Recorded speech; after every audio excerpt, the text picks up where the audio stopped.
और मोहन नामक दो पति पत्नी बाजार में अंडे बेचने का काम करते थे। अंडे बेचने का काम उनका पारिवारिक काम था। पहले मोहन के पिता बाजार में अंडे बेचा करते थे। उनके बाद अब मोहन और कविता ने मिलकर इस काम को अच्छे से आगे बढ़ाया था। मोहन के पास बहुत सारी मुर्गियां थी, जिस कारण उसे कभी भी बाहर से अंडे मंगवाकर बेचने की जरूरत नहीं पड़ी और उसको अच्छा खासा मुनाफा होता था। मोहन और कविता मुर्गियों का बहुत अच्छे से ख्याल रखते थे और दोनों मिलजुल कर अंडे की दुकान चलाते थे। मोहन की माँ उनके बच्चों के साथ घर पर रहा करती थी।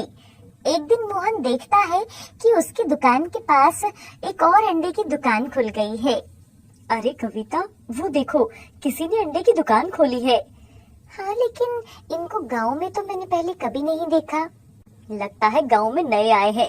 चलो, हमें क्या, हमारे ग्राहक हमेशा हमसे ही अंडे लेते हैं और आगे भी हमसे ही लेते रहेंगे।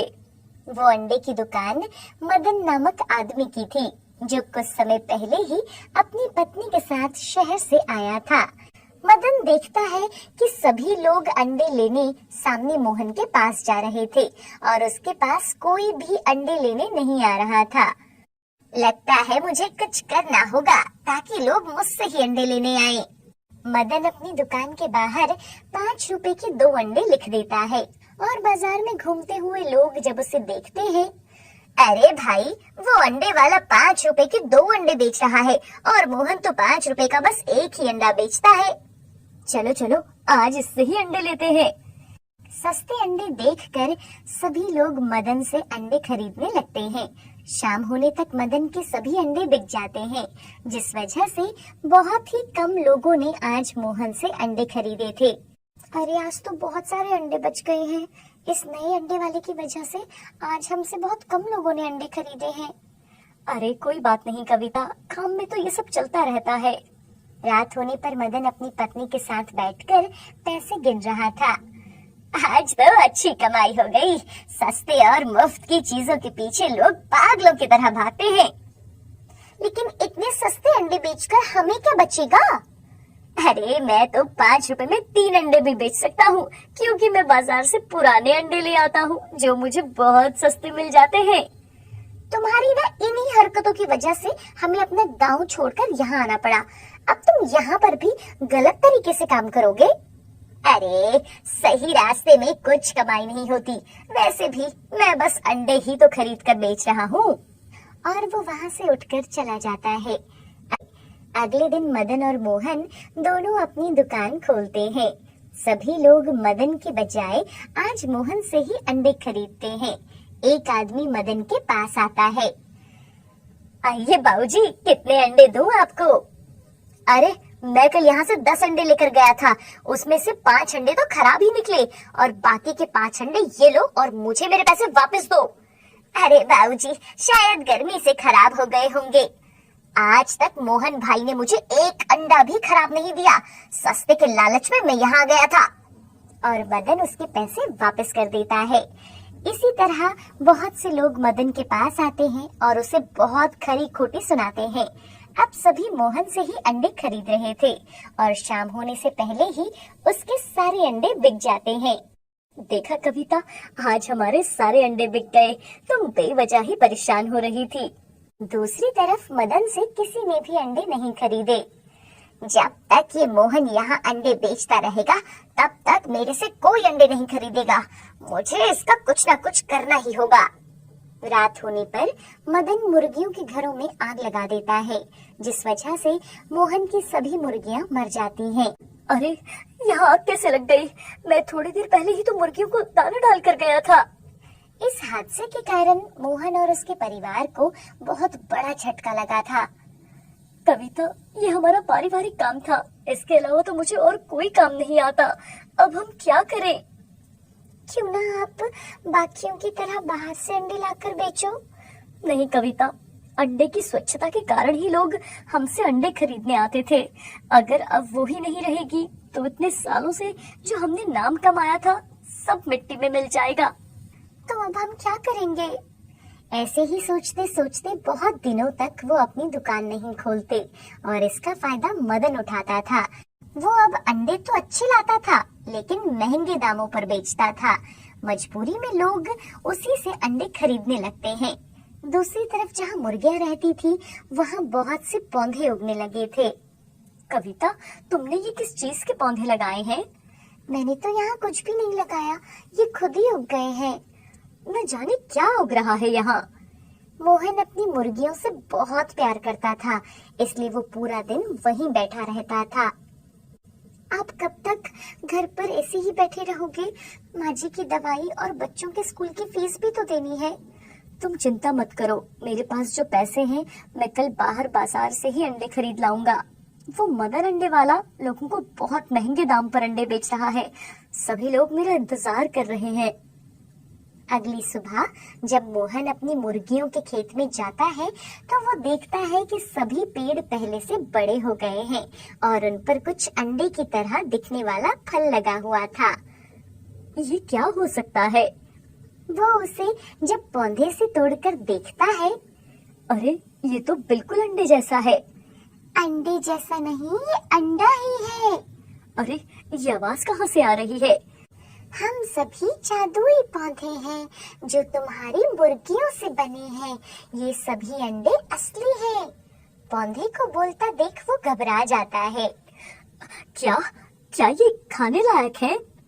ये बिल्कुल वैसे ही है जैसे पहले हुआ करते थे, और हम मुर्गियों की तरह ही रोज तुम्हें अंडे दिया करेंगे।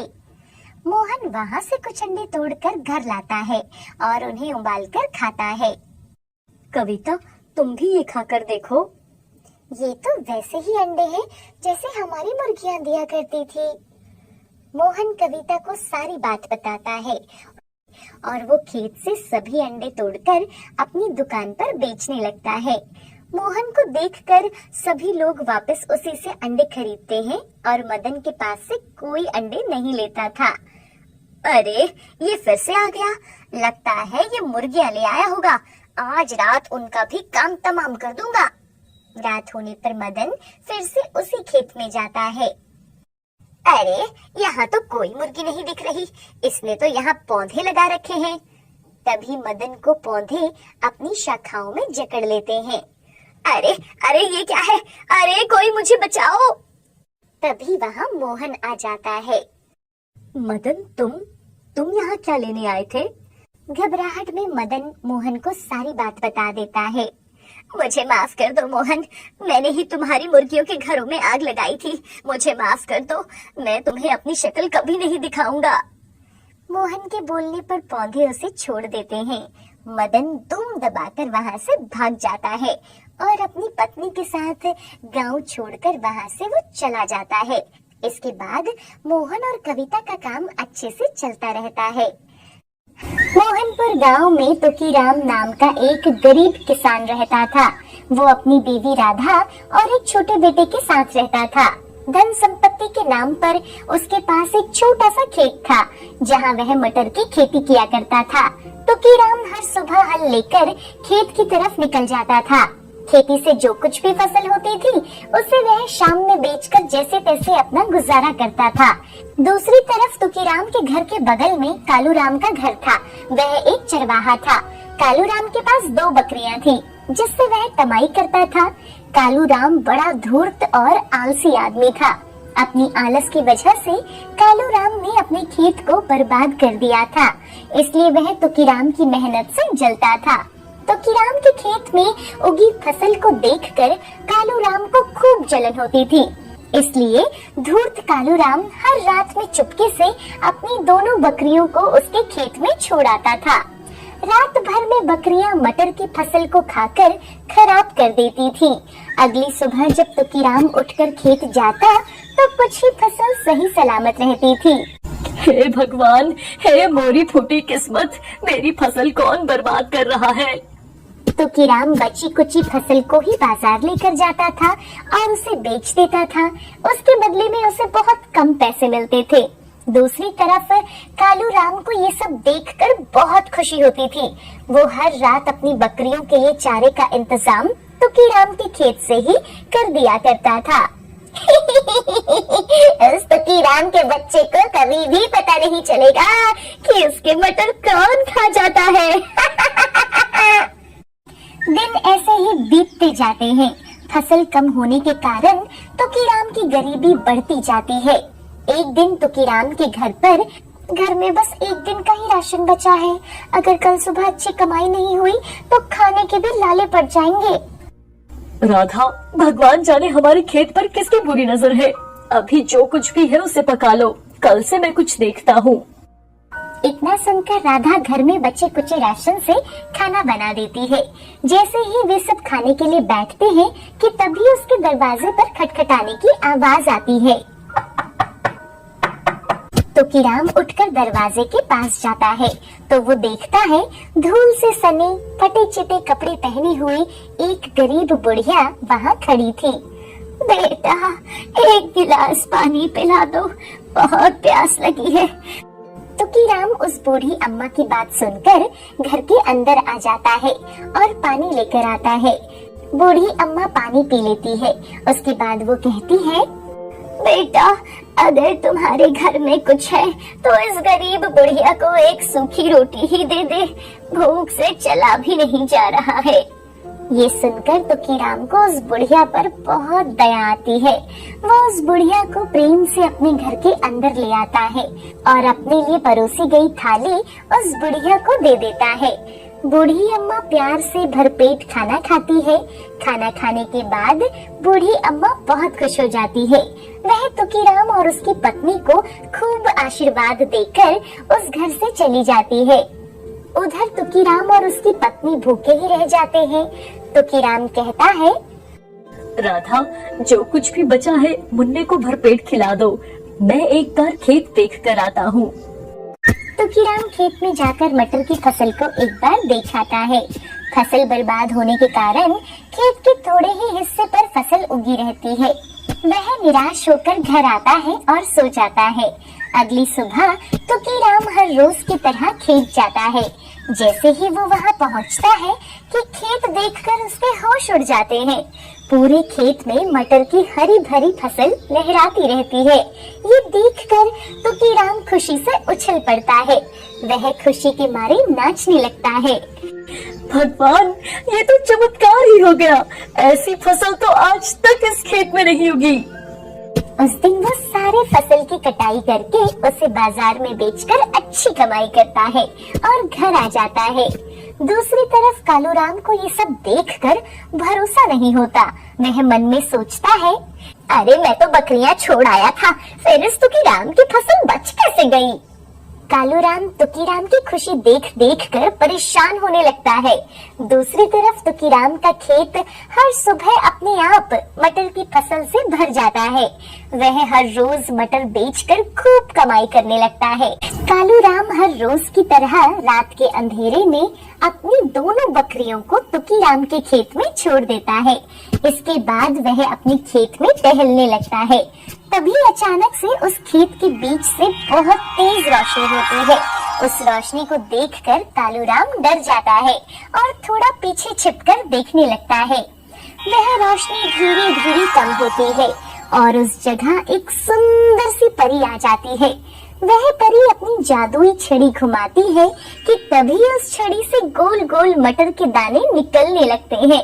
वो सभी दाने हवा में उड़ते हुए पूरे खेत में फैल जाते हैं और देखते ही देखते जमीन के अंदर चले जाते हैं।